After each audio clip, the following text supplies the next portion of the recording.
आज जैसा कि आप लोग देख रहे हैं कि ठंड का मौसम है, फिर भी जो राजनीतिक माहौल है कितना गर्म होता जा रहा है। इसी मुद्दे पे आज हम बात करने के लिए ऊंचाहार विधानसभा के कुटिया चौराहे पहुंचते हैं और देखते हैं लोग क्या किस पार्टी को लाइक कर रहे हैं और किन किन मुद्दों पे चुनाव लड़ने की बात कर रहे हैं। भाई साहब, चुनावी माहौल पूरा बन चुका है और काफ़ी गर्म हो चुका है, तो ऐसे में जो आप लोगों की प्रथम जो प्राथमिकता है, किसको आप देंगे, किस पार्टी को आप चुनना चाहेंगे?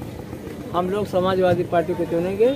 इस सरकार ने इतने जानवर डाल रखा है कि हम लोग बहुत परेशान हैं। रात भर पूरा गांव खेतन में रहते हैं, इतना परेशान है, बीमार हो जाते हैं, दवाई कराते हैं। ये सरकार को किसी तरह गौशाला इन्होंने कहा कि किसी भी गौशाला में कोई जानवर नहीं ना, रात में लोग जानवर छोड़ाते हैं, गौशाला से वो लोग छोड़ देते हैं। किसी भी जानवर को चारा पानी नहीं मिलता, वहाँ कुछ नहीं है, महंगाई, बेरोजगारी। लेकिन सरकार बात कर रही है कि कह रही है कि हम 300 पार जाएंगे, बीजेपी यहाँ ताल ठोक रही है, तो ऐसे में क्या आपको लगता है कितना सच है? या सरकार 60, 70, 75 एक ही आगे एक को सीटें नहीं पाई। पूरे उत्तर प्रदेश का माहौल है, किसान परेशान है, नौजवान परेशान है, व्यापारी परेशान है, पूरा दुनिया परेशान, कोई पैसा नहीं कमा पा रहा है। अगर बात करें युवाओं, सबसे अहम मुद्दा युवाओं का बनता जा रहा है, नौकरी की बात कर रहा है युवा, तो ऐसे में आप युवाओं को कितना आगे ले जाने के लिए देखते हैं? इस सरकार में नौजवान, इन्होंने 2 करोड़ नौकरी का वादा किया था, 15 लाख खाते में डालने का वादा किया था।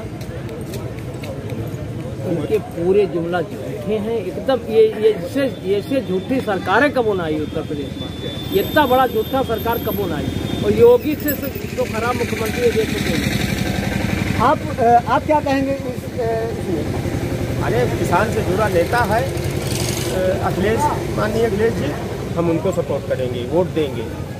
किन किन मुद्दाओं पे आप उनको दे रहे हैं और क्या उनसे प्राथमिकता क्या चाहते हैं कि ये सरकार आएगी तो हमको ये देगी?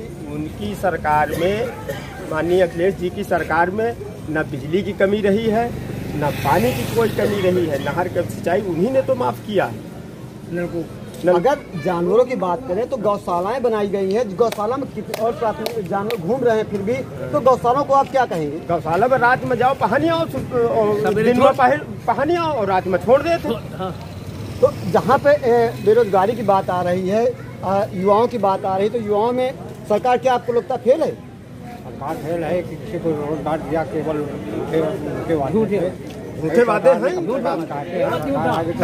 इससे बड़ी झूठी सरकार बच्चों को जो है रोजगार मिलेगा। व्यापारी वर्ग वो भी परेशान है, किसान वर्ग उससे ज़्यादा परेशान है, हर समस्या परेशानी ही है। और यही उम्मीद करते हैं माननीय अखिलेश आगे जो है सरकार हमारी आएगी तो अखिलेश की सरकार बनेगी, पूर्ण बहुमत से अखिलेश की सरकार बनेगी, पूर्ण बहुमत। सरकार हमारे हिसाब से उत्तर प्रदेश में अभी तक का जो रुझान दिख रहा है उसमें किसी भी पार्टी की पूर्ण बहुमत की सरकार नहीं बनती, कोई भी कैसा हो। और रही युवाओं की नौकरी का जो मसला है, वो पिछली भी सरकारों में नहीं पूरा हुआ और इस भी सरकार में नहीं पूरा होगा।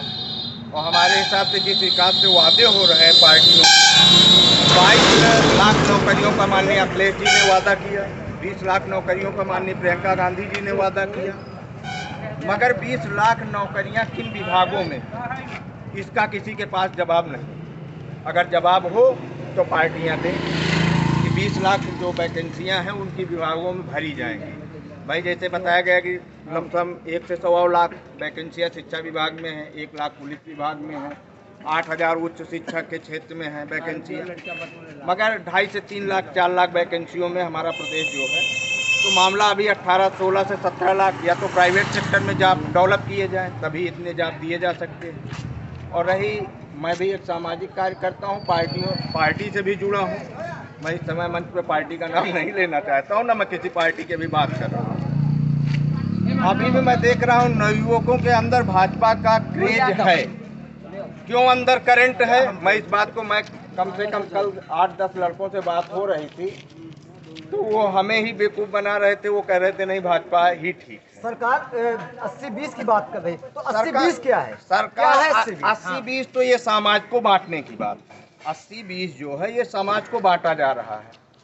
या ये कौन कर रहा है? एक सेकंड, उस दिन 80-20 की बात योगी जी ने की।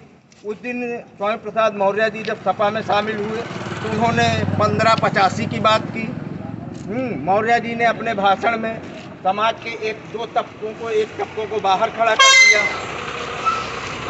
हम नाम नहीं ले, जिस तरह ने समाज के 1-2 तबकों को किनारे कर दिया गया। तो क्या वही लोग हैं जो समाज से वो सपा को वोट नहीं देते, वो भाजपा को वोट नहीं देते, कांग्रेस को वोट नहीं देते? आप 20-80 को कैसे देखते हैं? आप 20-80 बस मामला वही है। हमारे समाज को 2 भागों में बांटा जा रहा है 20-80 करके। तो सामाजिक जो स्थिति है उस प्रदेश की न बिगड़ने पाए। हम तो चाहते हैं कोई पार्टी समाज को न बांटे, वो चाहे भाजपा हो, चाहे कांग्रेस हो, चाहे सपा हो। आप किन मुद्दों पे लड़ रहे हैं? हमारे मुद्दे बहुत सारे हैं। सबसे पहले तो पार्टियों को विकास के मुद्दे पर लड़ना चाहिए। क्षेत्र की जो समस्याएं हैं उनका उनको प्रोग्राम अपना सेट करना चाहिए। ऊंचाहार विधानसभा में कोई सामाजिक दिक्कतें हैं, कोई क्षेत्रीय दिक्कतें, कितनी सड़कें खराब, उनके हिसाब से लोगों को चुनाव लड़ना चाहिए इस क्षेत्र का। मनोज पांडे जी सपा से मौजूदा विधायक हैं, उनका ग्राफ कितना रहा, उनको कैसे आप कार्यकाल में देखेंगे? मनोज पांडे जी का काम ठीक भी है, नहीं भी ठीक। ये नहीं कहा जा सकता कि मनोज पांडे जी खराब विधायक थे, मगर सबका अपना अपना देखने का दायरा होता है। हो सकता है मेरे हिसाब से वो कम सही रहे और किसी के हिसाब से वो 100% सही हो सकते हैं। बात अगर करें शिक्षा की, तो शिक्षा में बीजेपी सरकार कितने अंक देंगे? शिक्षा के क्षेत्र तो इस सरकार ने पूरी तरह से ध्वस्त हो गया है। आप ये समझ, आने वाला जो समय होगा ना, वो शिक्षा के क्षेत्र का सबसे बर्बादी का इतिहास लिखा जाएगा। आरबीआई के गवर्नर ने परसों एक बात कही थी कि सबसे बड़ा अशिक्षित जो आने वाला समय होगा वो 1 साल, अगर आप 10 दिन 1-1.5 महीने किसी चीज़ को ना पढ़ें, आप पत्रकारिता छोड़ दें तो आप पूछना भूल जाएं। 2-2 साल से बच्चे स्कूल नहीं जा रहे हैं तो वो क्या पढ़ लेंगे? कक्षा 2 में था, 3 में पहुंच गया, 3 से 4 में पहुंच गया, वो उसको क्या सिखाएंगे स्कूल वाले? तो शिक्षा का स्तर भी एकदम खत्म होते जा रहा है। अगर ये सरकारें इसी तरह शिक्षा को चलाएंगी तो शिक्षा खत्म हो। तो क्या आपको लग रहा है कि सरकार धर्म के नाम पे, जात के नाम पे बंटवारा कर रही लोगों? बिल्कुल, सरकार भी कर रही है, अन्य लोग भी कर रहे हैं। सरकार ही नहीं कर रही है कि सरकार ही इस कार्य में दोषी है। हमारे देश को, प्रदेश को बांटने की सभी लोग कोशिश कर रहे हैं अपने अपने हिसाब से। देखो ये चुनाव है, सारे लोग अपने अपने हिसाब से धर्म, जात, संप्रदाय को बांट रहे हैं। में बीजेपी दावा कर रही है कि अब की बार 300 पार, सपा वहीं पे अपना दांव ठोक रही है कि तो आप लोगों को यही तना हरदई कहा थे मुदा हमार टोला कहती न खरिंजा बनाए न नाली बनाए, का घरहिल में पानी भरे रहे, घरहिल में पानी भेड़िया बहुरिया नहाती है तो बाहर पानी दुआरे में भरा है। आज देख लियो चले ना, कम से कम 20 साल हो गए नाली नहीं बनी।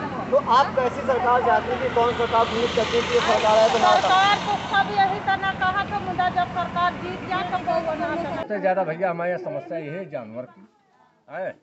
2 बार बांधेंगे और 2 बार खुलवा देंगे। हम लोग किसी तरह प्रयास। किसने खुलवा दिया? अरे 100 नंबर खुलवाई। यहीं पे गौशाला बनाए गए हैं, तो गौशाला यहाँ कहाँ है? यहाँ कहीं नहीं गौशाला। गौशाला यहाँ है ही नहीं। जो है वहाँ वो डलमऊ है। सरकारी आदमी आवे, गौशाला ले जाए, कौन जाएगा? आम जनता ले जाएगी, अभी लेके जाने जाएंगे देगा।